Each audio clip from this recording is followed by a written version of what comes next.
1453년 계유정난의 밤, 13살 어린 왕 앞에 칼을 든 삼촌이 나타났습니다. 대군, 이 몸을 살려주시옵소서. 13살 어린 왕 단종은 삼촌 수양대군 앞에서 목숨을 구걸해야 했습니다.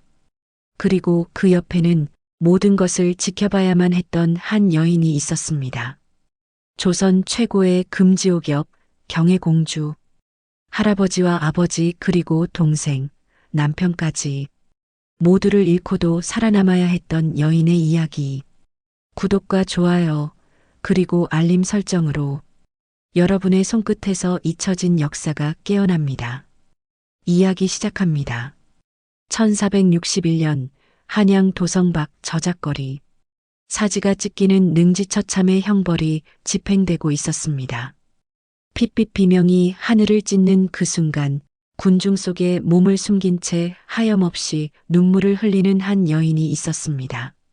아, 저희가 나의 남편이옵니다. 그 여인은 다름 아닌 조선 문종의 딸이자 단종의 누이 경혜공주였습니다. 조선 왕실의 금지옥엽이었던 공주가 왜 이토록 참혹한 광경을 지켜보고 있는 것일까요? 이 비극의 시작은 경혜공주가 태어나던 그날부터였습니다. 1436년 경복궁 동궁, 세자 문종의 후궁권 씨가 딸을 낳았습니다. 후궁의 딸은 원래 옹주라 불러야 마땅했죠. 하지만 이 아이의 운명은 달랐습니다. 세종대왕은 이미 2명의 며느리를 쫓아낸 뒤였습니다. 첫째 며느리 휘빈 김씨는 압승술에 집착하다 패출당했고요. 둘째 며느리 순빈 홍씨는 동성 스캔들로 궁을 떠났습니다. 권 씨는 이미 딸을 낳았으니 아들 또한 낳을 것이로다. 세종은 후궁 권 씨에게서 가능성을 보았습니다. 딸을 낳았으니 아들도 낳을 수 있다는 판단이었죠. 그리하여 파격적으로 간택 절차도 없이 후궁 권 씨를 세자빈으로 올렸습니다. 어린 공주는 할아버지 세종과 아버지 문종의 사랑을 듬뿍 받으며 자랐습니다. 공주가 7살이 되던 1443년 세자빈 권 씨가 마침내 아들을 낳았습니다. 왕실이 그토록 바라던 적장자, 훗날 단종이 될 이용이었습니다. 아가, 이제 우리에게도 왕자가 생겼구나. 공주는 6살 터울의 남동생이 생긴 것이 무척 기뻤습니다. 하지만 기쁨은 하루도 채가지 않았습니다. 세자빈 권 씨가 산후병으로 급작스레 세상을 떠난 것입니다. 어마마마, 어마마마. 7살 어린 나이에 어머니를 잃은 공주의 슬픔은 말로 다할 수 없었습니다. 태어나자마자 어머니를 잃은 남동생, 어머니 없이 남겨진 남매는 서로를 의지하며 자랐습니다. 아기마마, 저 누님이 평생 보살펴드리겠나이다. 6살 터울이었지만 두 남매의 정은 각별했습니다. 문종은 일찍 아내를 잃은 슬픔을 딸과 아들을 향한 사랑으로 달랬습니다. 이 아비가 두 사람을 지켜주마. 공주는 아버지의 품에서 그리고 어린 동생과 함께 평화로운 나날을 보냈습니다. 그 시절 경혜공주는 조선에서 가장 행복한 공주였습니다. 1450년 1월 24일 경혜공주가 16살이 되던 해 혼인이 결정되었습니다. 세종과 문종은 공주의 배필을 고르는데 심혈을 기울였습니다. 해주 정씨 집안이라 2번이나 왕실의 사돈이 된 명문가가 아니냐. 그렇게 선택된 이가 바로 정종이었습니다. 이름이 정종이라 왕과 혼동될 수 있었지만 그저 이름일 뿐이었죠. 공주, 부마와 백년가약을 맺으시옵소서. 16살 공주는 당대 최고 명문가의 자제와 혼인을 올렸습니다. 하지만 혼인한 지 한 달도 채 되지 않아 청천벽력 같은 소식이 들려왔습니다. 할아버지 세종대왕이 승하하신 것입니다. 할아바마마. 공주의 눈에서 눈물이 쏟아졌습니다. 그토록 자신을 아껴주셨던 할아버지였는데 세종의 뒤를 이어 아버지 문종이 왕위에 올랐습니다. 후궁의 딸이었던 공주는 이제 정식으로 공주가 되었습니다. 경혜공주라는 이름도 바로 이때 내려졌습니다. 하지만 문종의 건강은 세종의 상을 치르며 급격히 악화되었습니다. 아바마마의 안색이 좋지 않으시옵니다. 공주의 걱정은 날로 깊어졌습니다. 1451년 4월 1일 문종은 파격적인 명을 내렸습니다. 양덕방의 인가 30여 채를 철거하도록 하라. 북촌 한복판, 지금의 안국동 일대였습니다. 신하들이 반대했지만 문종은 단호했습니다. 내 딸에게 으리으리한 집을 지어주고 싶을 뿐이다. 결혼한 딸을 위해 신혼집을 새로 지어주려는 아버지의 마음이었습니다. 백성들의 집을 허물어야 하는 일이었지만 문종은 밀어붙였습니다. 그만큼 공주를 아꼈던 것이죠. 아바마마의 은혜, 이 딸 잊지 않겠나이다. 공주는 아버지의 사랑에 감사했습니다. 하지만 그 행복도 1년을 채 가지 못했습니다.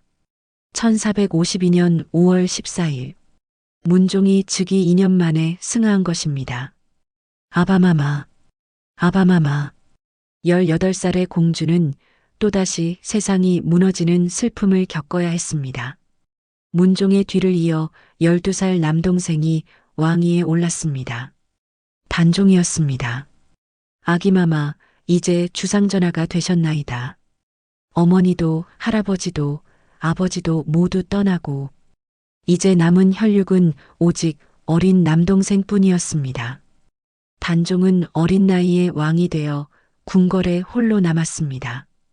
외롭고 두려웠던 어린 왕은 자주 누나를 찾았습니다. 누님 저 무섭나이다. 아기마마 걱정 마시옵소서. 이 누님이 곁에 있사옵니다.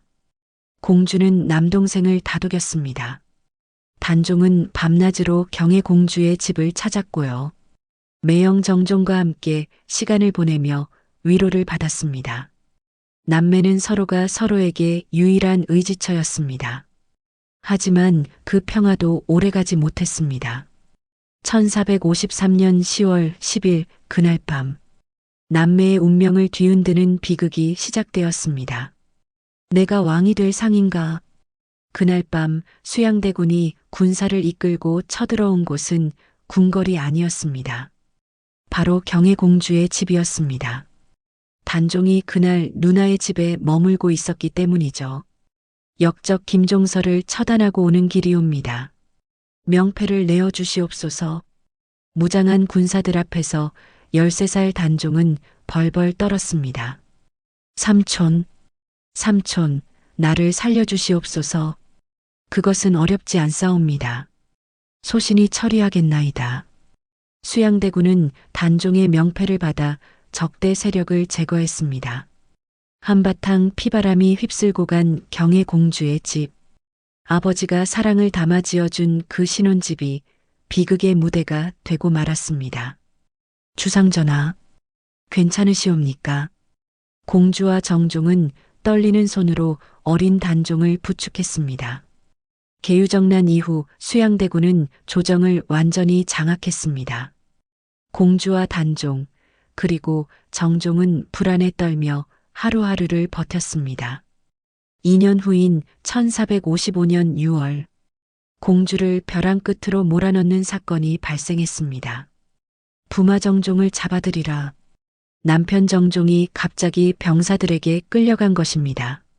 나으리, 나으리. 공주는 절규했지만 아무것도 할 수 없었습니다. 수양대군의 친동생 금성대군이 형의 권력 찬탈에 반대하다 유배형을 받았는데요. 정종이 금성대군과 가깝게 지냈다는 이유로 함께 처벌받은 것입니다. 부마는 금성대군과 결탁하였으니 영월로 유배 보내라. 정종은 영월로 떠났습니다. 그리고 바로 그날 소신 단종은 왕위를 수양대군께 물려드리나이다. 단종이 왕위를 삼촌에게 넘긴 것입니다. 수양대군은 조선의 7대 왕 세조가 되었습니다. 아기마마, 주상전하. 공주는 남편이 끌려가는 것도 동생이 왕위를 빼앗기는 것도 그저 지켜볼 수밖에 없었습니다. 세상이 무너지는 느낌이었습니다. 얼마 후 공주는 병석에 누웠습니다. 아니, 정확히는 누운 척했습니다. 경의 공주가 병 안으로 위독하다 하옵니다. 이 소식이 세조에게 전해졌습니다. 공주의 전략이었습니다. 단종의 누이가 병들어 누웠다는 소문이 퍼지면 민심이 흉흉해질 것이고요. 세조가 그것을 의식해 남편을 돌려보낼 거라 판단한 것이죠.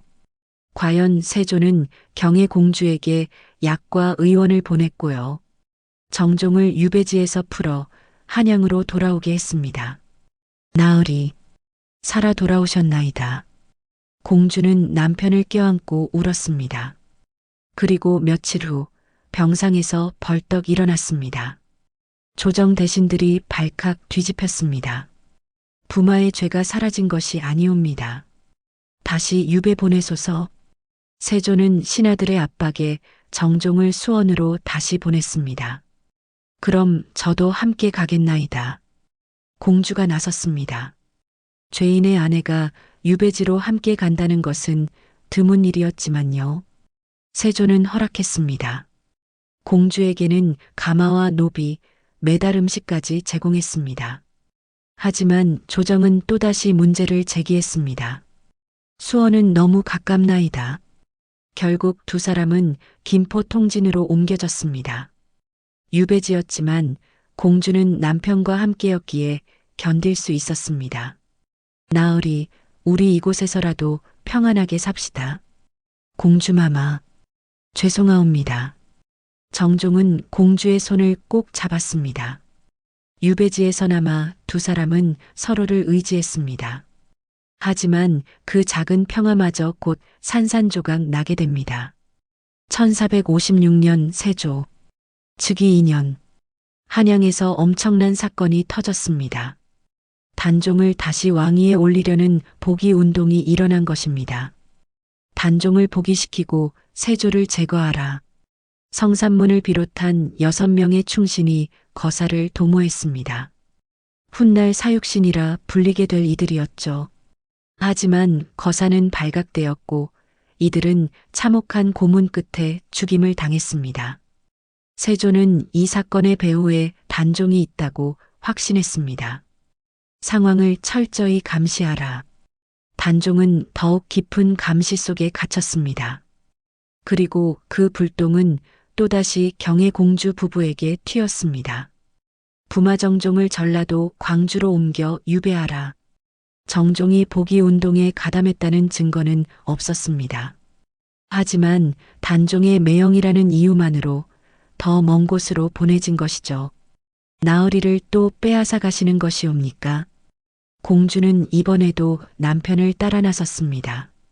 하지만 광주로 가는 길은 이전과 완전히 달랐습니다. 부마의 모든 재산을 몰수하라. 노비들은 관노비로 삼으라. 세조는 정종의 재산과 노비를 모조리 빼앗았습니다. 단종 복위를 도울 수 있는 인맥과 자금을 완전히 차단한 것이죠. 광주 유배지의 삶은 비참했습니다. 시중들 노비도 없이 공주가 직접 집안일을 해야 했습니다. 이것이 공주의 삶이란 말이옵니까? 손에 물집이 잡히고 옷은 남루해졌지만 공주는 참았습니다.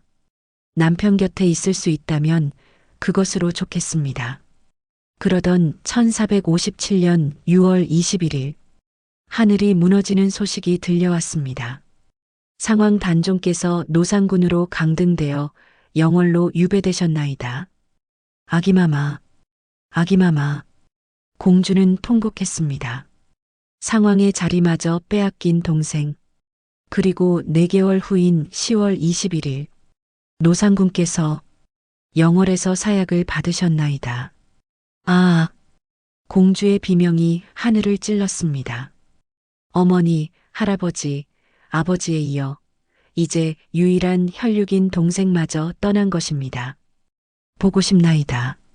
아기마마, 23살의 공주는 깊은 절망에 빠졌습니다. 유배지 광주에서의 감시는 더욱 심해졌습니다. 집 주변의 높은 담장이 둘러쳐졌고요. 우물을 집안에 파서 밖에 나갈 필요가 없게 만들었습니다. 열흘에 한 번 음식이 들어올 때를 제외하고는 바깥문이 자물쇠로 잠겼습니다. 이곳은 감옥이옵니다. 공주와 정종은 세상과 단절된 채 서로만 의지하며 살았습니다. 그런 절망 속에서도 한 가닥 희망이 찾아왔습니다. 1458년 공주가 임신한 것입니다. 마마, 아기를 가지셨나이다. 혼인한 지 9년 만이었습니다. 세종과 문종의 3년상, 계유정난, 유배 생활로 인해 아이를 갖지 못했던 것이죠. 아들 정미수가 태어났습니다. 이 아이만큼은 잘 키워야 하나이다. 공주는 아들을 품에 안고 다짐했습니다. 아들이 있기에 공주는 버틸 수 있었습니다. 하지만 그 행복도 3년을 채가지 못했습니다. 나으리. 1461년 10월 부마 정종이 승려들과 반역을 도모했다 하옵니다. 정종이 또다시 체포되어 한양으로 끌려갔습니다. 나으리. 3살 아들을 안고 있던 공주는 그 자리에 주저앉았습니다. 한양으로 끌려간 정종은 포악한 고문을 당했습니다. 하지만 정종은 끝까지 의연했습니다. 내가 충신이 되어 주상께 죄를 받았으니 어찌 아픔이 있으리요. 정종은 살려달라 구걸하지 않았습니다. 오랜 유배 생활로 이미 삶을 포기한 듯 했습니다. 세조는 정종에게 가장 잔혹한 형벌을 내렸습니다. 능지처참하라. 사지가 찢기는 형벌이었습니다. 공주는 광주 유배지에서 그 소식을 전해 들었습니다. 나으리. 남편의 마지막을 보지도 못한 채 소식만 들어야 했습니다. 공주의 나이 27살. 동생에 이어 남편마저 삼촌 세조의 손에 처참히 죽었습니다. 가슴속에는 풀리지 않는 한만 남았습니다. 공주는 밤마다 지난 날들을 떠올렸습니다. 할아버지 세종의 따뜻한 손길. 우리 공주, 이리 오거라. 무릎에 앉혀 이야기를 들려주시던 그 목소리가 그리웠습니다. 아버지 문종이 자신을 바라보던 눈빛. 내 딸에게 가장 좋은 것을 주고 싶구나. 백성들의 집을 허물면서까지 신혼집을 지어주려 했던 그 마음. 아바마마, 왜 그리 일찍 가셨나이까? 공주는 밤마다 눈물을 삼켰습니다. 어린 동생 단종과 궁궐 정원을 거닐던 날들. 누님, 저기 꽃이 예쁘옵니다. 그러하구나, 아기마마. 저 꽃처럼 아기마마도 아름답게 자라시길. 6살 터울이었지만 동생을 돌보는 것이 행복했습니다. 단종이 왕이 된 후에도 자주 찾아와 의지하던 모습. 누님, 저는 무섭나이다. 이 자리가 두렵나이다. 걱정 마시옵소서. 누님이 곁에 있사옵니다. 하지만 지켜주지 못했습니다. 아기마마, 용서하소서. 이 누님이 아무것도 하지 못했나이다. 남편 정종과 처음 혼례를 올리던 날, 설레는 마음으로 신랑을 맞이했던 16살의 자신. 부마, 100년가량 맺사옵니다. 공주마마, 평생 모시겠나이다. 유배지에서도 서로를 의지하며 살았던 날들. 나으리, 이곳에서라도 우리 함께 삽시다. 마마, 이 몸이 죄인이 되어 마마를 고생시키나이다. 아니옵니다. 나으리와 함께라면 어디든 좋사옵니다. 그 모든 기억이 이제는 아픔으로 남았습니다. 공주는 3살 아들 정미수를 품에 안았습니다. 이 아이에게만은 다른 삶을 살게 해주어야 하나이다. 아들의 잠든 얼굴을 바라보며 공주는 다짐했습니다. 아버지가 일찍 돌아가시지 않았다면, 삼촌이 칼을 들지 않았다면, 동생이 왕위를 지킬 수 있었다면, 남편이 죄인이 되지 않았다면, 만약에. 하지만 그 모든 것은 이제 돌이킬 수 없는 과거였습니다. 공주는 긴 한숨을 내쉬었습니다. 남편이 능지처 참당한 후 세조가 환관을 광주에 보냈습니다. 경의 공주를 한양으로 모셔오라. 공주는 3살 아들과 뱃속의 아이를 데리고 한양으로 향했습니다. 참담한 심정이었습니다. 남편을 죽인 삼촌을 만나러 가야 한다니 이 원한을 어찌 풀어야 하나이까? 하지만 공주는 이를 악물었습니다. 아들을 위해서라도 살아야 했습니다. 경복궁 편전 7년 만에 삼촌 세조와 마주했습니다. 전하, 공주는 고개를 숙였습니다. 떨리는 손, 억눌린 감정. 하지만 표정만은 평온하게 유지했습니다. 세조는 초췌한 조카의 모습을 보고는 예상치 못한 반응을 보였습니다. 눈물을 흘린 것입니다. 아이고, 내 조카가 이리 고생을 하였구나. 실록의 기록이었습니다. 공주는 속으로 비웃었습니다. 그 고생을 누가 시켰는데 이제 와서 눈물이 옵니까? 하지만 입 밖으로 내지는 않았습니다. 며칠 후 세조는 명을 내렸습니다. 경의 공주와 그 자식들을 연좌시키지 말라. 정종이 대역죄인이 되면 본래 자식과 손자까지 처벌받아야 했습니다. 하지만 세조는 공주와 자식들만은 죄에서 제외시킨 것이죠. 경의 공주는 문종의 딸이며 죄가 없으니 집과 노비를 주도록 하라. 공주는 다시 한양에 집을 얻었고요. 시중들 노비도 돌려받았습니다. 얼마 후 공주는 딸을 낳았습니다. 아들은 광주 유배지에서 낳았지만 딸은 한양에서 낳게 된 것이죠.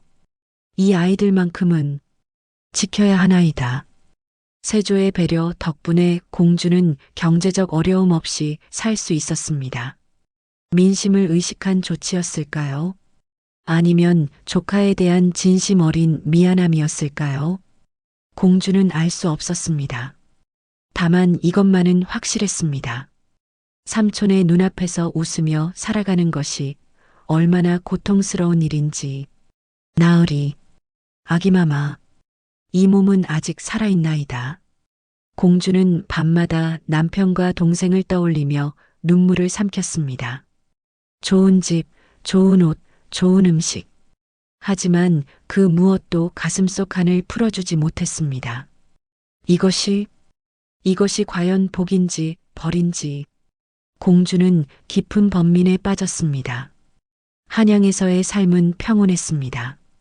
세조의 배려로 불편함 없이 살 수 있었죠.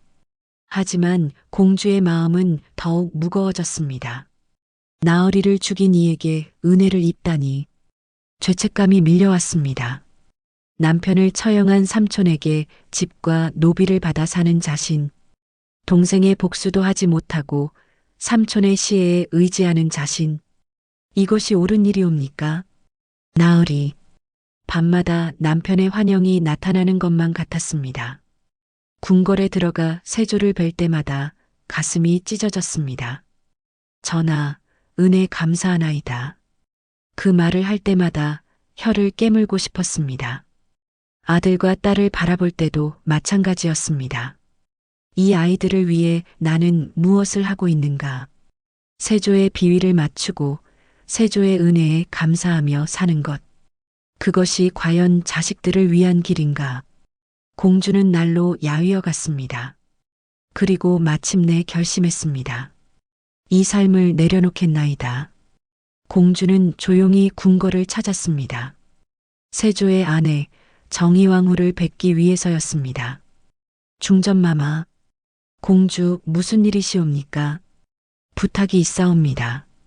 이 아이들을 중전마마께서 거두어 주시옵소서. 정의왕후는 놀랐습니다. 공주 무슨 말씀을? 이 몸은 속세를 떠나 비구니가 되고자 하나이다. 공주는 단호했습니다. 아이들은 마마께서 잘 보살펴 주시옵소서. 부디. 정의왕후는 눈물을 흘렸습니다. 남편 세조 때문에 고통받은 공주에 대한 죄책감이 있었던 것이죠. 알았나이다. 이 아이들은 제가 친자식처럼 키우겠나이다. 감사하나이다. 공주는 아이들에게 마지막 입맞춤을 했습니다. 미수야, 엄마를 용서하거라. 어마마마, 너희를 두고 가는 것이 아니다. 너희를 위해 가는 것이란다. 3살, 1살, 너무나 어린 아이들이었습니다. 하지만 공주는 돌아섰습니다. 며칠 후, 공주는 스스로 머리를 깎았습니다.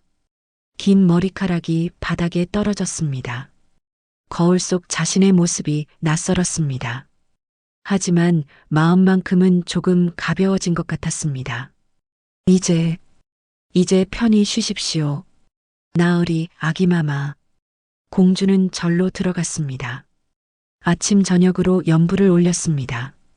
나무 아미타불 관세음보살, 남편과 동생의 명복을 빌었습니다. 세속의 모든 것을 내려놓으니 비로소 숨을 쉴 수 있었습니다. 세조의 얼굴을 보지 않아도 되었습니다. 죄책감에 시달리지 않아도 되었습니다. 나으리, 이제 저도 곧 그곳으로 가겠나이다. 공주는 매일 기도했습니다. 한을 내려놓고 평안을 찾고자 했습니다. 비구니의 삶은 고되었지만 마음만큼은 편안했습니다. 비구니가 된 경혜공주는 속세와 단절된 채 살았습니다. 아침 예불, 저녁 예불, 하루하루를 기도로 채웠습니다. 나무 아미타불, 남편 정종과 동생 단종의 영혼이 편히 쉬기를 빌었습니다. 가끔 아이들 생각이 났습니다. 미수는 잘 자라고 있을까? 딸아이는 건강할까? 하지만 만나러 가지는 않았습니다. 이미 내려놓은 인연이었습니다. 정의왕후가 잘 보살펴 주리라 믿었습니다. 그렇게 몇 년의 세월이 흘렀습니다. 1468년 9월 8일, 절에 놀라운 소식이 전해졌습니다. 주상전하께서 승하하셨나이다. 세조가 세상을 떠난 것입니다. 공주는 담담히 그 소식을 들었습니다. 그리하셨나이까? 증오도 원망도 이미 내려놓은 뒤였습니다. 이제 저승에서 아기마마를 뵙거든 용서를 구하소서. 공주는 세조를 위해서도 기도했습니다. 미움마저 내려놓은 것이었죠. 그로부터 5년 후인 1473년, 공주도 병을 얻었습니다. 이제 때가 된 것이로구나. 공주는 평온한 마음으로 죽음을 맞이했습니다. 나으리, 아기마마, 이제 곧 뵙겠나이다. 39세의 나이였습니다. 공주는 남편 정종 곁에 묻혔습니다. 정종은 능지처참을 당해 시신을 수습하지 못했기에 가묘만 있었지만요. 그 가묘 옆에 공주의 무덤이 만들어졌습니다.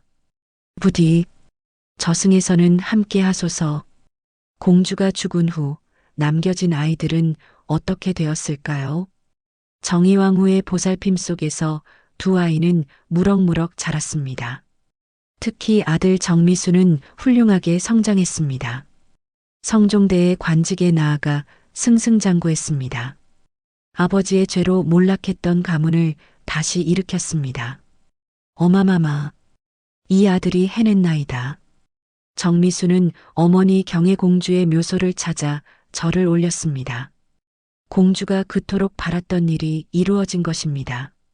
자식들만큼은 평안하게 살기를, 자식들만큼은 죄인의 자식이라는 멍에에서 벗어나기를, 그 간절한 바람이 현실이 된 것이죠. 경혜공주, 왕실의 금지옥엽으로 태어나 온갖 시련을 겪었던 여인, 할아버지, 아버지, 동생, 남편을 모두 잃고도 살아남아야 했던 여인, 마침내 모든 것을 내려놓고 평안을 찾은 여인. 그녀의 한많은 생은 그렇게 막을 내렸습니다. 하지만 그 삶은 결코 헛되지 않았습니다. 자식들이 잘 살았고 후손들이 번성했습니다. 어머니의 희생이 헛되지 않았던 것이죠. 나으리 아기마마, 이제 이 몸도 그곳으로 가나이다. 부디 저승에서는 다 함께 행복하게 삽시다. 경혜공주의 마지막 소원이었습니다. 공주에서 노비로 추락했다는 야사까지 전해지는 경의 공주의 한많은 삶. 하지만 그 고통 끝에 자식들만큼은 지켜냈습니다. 조선 역사상 가장 파란만장한 삶을 산 공주의 이야기 어떠셨나요? 이런 역사 이야기가 더 보고 싶으시다면 구독과 좋아요, 알림 설정 부탁드립니다. 다음 이야기도 기대해 주세요. 감사합니다.